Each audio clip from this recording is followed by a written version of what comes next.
वर्तमान समय 10:27 अर्थात 10टा बाजी सारी जो समय रे सरकारी कर्मचारी माने निज ब्लॉक परिसर रे पहुंची निजर दायित्व करने कथा सही समय रे कौनसी सरकारी कर्मचारी देखा ना ए हूँ बैपारीगुड़ा ब्लॉक परिसर दृश्य आम देखू आपण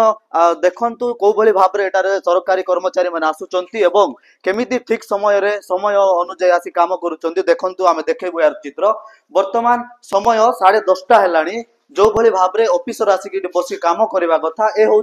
उप विभाग अधिकारी अर्थात सेक्शन ऑफिसर जो बाबू सेक्शन ऑफिसर रे कार्यरत अछंती तांकर ए पर्यंत देखा नाही टाइम होची 10:30 अर्थात 10टा बेले आसिक से काम करने कथा किंतु 10टा अधे हेलानी से पर्यंत पहुंची नांती तो आमे देखुछु सबुदिन ए भलिया विलंब करूचंती ऑफिसर माने तेबे आमे आउ गोटे विभाग को मध्ये आपनको देखैबू ए होची सही दृश्य जो भली भाव रे म कहउथली आसिकी प्रेजेंट रही कि 10टा बेलरो निजर जो अंचल बासी को भाई काम करने कथा किंतु कौन सी ऑफिसर देखा ना ये हूँ सेक्शन सीनियर क्लर्क विभाग देखंतु जो कैशियर ऑफिसर अच्छा सीनियर विभाग अच्छा वर्तमान ताला पड़ी समय 10टा अधे है जो समय खोलिकी भितर ऑफिसर बसी काम करने कथा सही समय रे आपण देखंतु आम कैमरामैन को कहिबी से देखेबे देखंतु ताला पड़ी जो भली भाव में बिल्कुल कौन सी ऑफिसर ना वीडियो सार तो नहांती ए वीडियो जो अच्छी आमर जो ए वीडियो अच्छा निवेदिता दंडसेना मैडम जी अच्छा से मध्य ठीक समय आसुना ए हूँ चैम्बर बाहर दृश्य समय है 10:30 किंतु तांकर रूम रे ताला तो फिटी सत किंतु कौन सी लोक भितर नहांती किंबा गेटटा कबाटटा खोला ही नाही सही भली भाव में आमे आउ एक विभाग को मध्य जिबा प्रतिष्ठान उपविभाग जे कि अछंती प्रतिष्ठान उपविभाग हुए तो सार आसीचंती मध्य हुए ठीक समय सार आसीचंती तांकर प्रतिज्ञा नवा पे आमे चेष्टा करिबा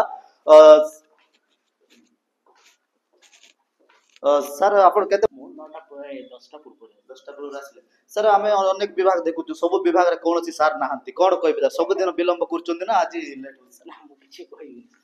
आपण सब दिन ठीक समय आछन सर हां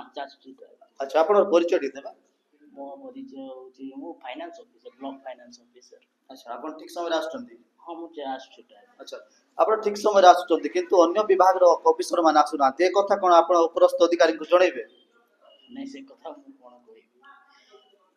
और नियाति भाव रे जे हमर अछंती से ठीक समय आछंती एवं से मध्य वर्तमान उपस्थित अछंती हम अनुमान मध्य करि परिबा से सब बेले समान ठीक समय आछुचंती तबे से होय तो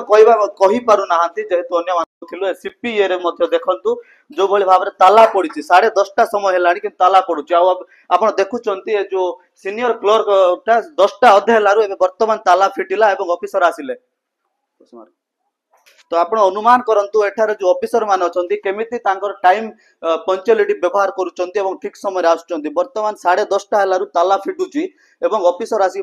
विभाग मध्ये देखैबो आपण माननकु एठारे सरकारी कर्मचारी माने को भली भाव रे काम करूचंती समय अनुमति अनुसार आसुचंती तार ए होची नग्न चित्र बैपरीगुडारो आपण देखुचंती देखंतु एई विभाग रे मध्ये एई प्रतिष्ठान विभाग रे मध्ये देखंतु ए पर्यंत ताला फिटी नाही समय वर्तमान 11टा बाजिबाकु गलानी 10टा अधे सारिलानी जो समय ऑफिसर आसी बसिकी अंचलवासी अभियोग शुणा कथा सही समय आपण सही समय दृश्य देखौछु आमे वर्तमान ताला फिटी नाही तेबे आपण अनुमान करंतु एठारे को भली भाव रे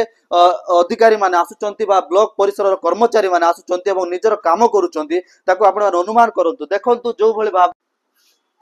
आउ जने ऑफिसर आसिले तांकर आमे प्रतिज्ञा नवा समय वर्तमान 11टा हेबाकु गलानी अर्थात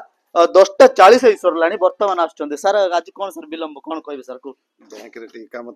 थिला अच्छा अच्छा सर आपण सब दिन लेट रे आछन बोली सुनवा में मिलुची सर कोन कहबे ट्रेजरी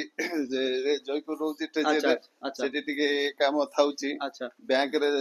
जयपुर बैंक सब थाउची सेठी काम थाउची अच्छा एडा सारी के आसुचु अच्छा सर वर्तमान आपण को विभाग रे अछन परिचय दी देबे सर मो ब्लॉग रे अछि अच्छा को विभाग रे कैशियर अछि ठीक अछि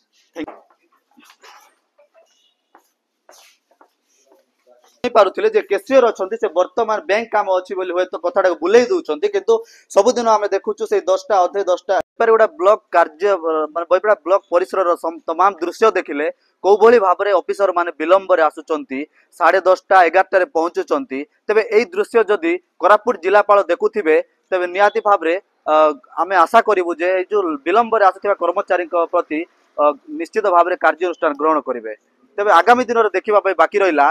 कोरापुट जिलापाल विलंब रे आसुथिबा ऑफिसर मानक प्रति कि प्रकार पदक्षेप नौचंती एवं बैपरगुड़ा कार्य करुथिबा कर्मचारी माने केबे टाइम पंचुअलिटी व्यवहार करुचंती ता ही देखा बाकी रहा। बैपरगुड़ा इंद्र पांगी, MBC टीवी।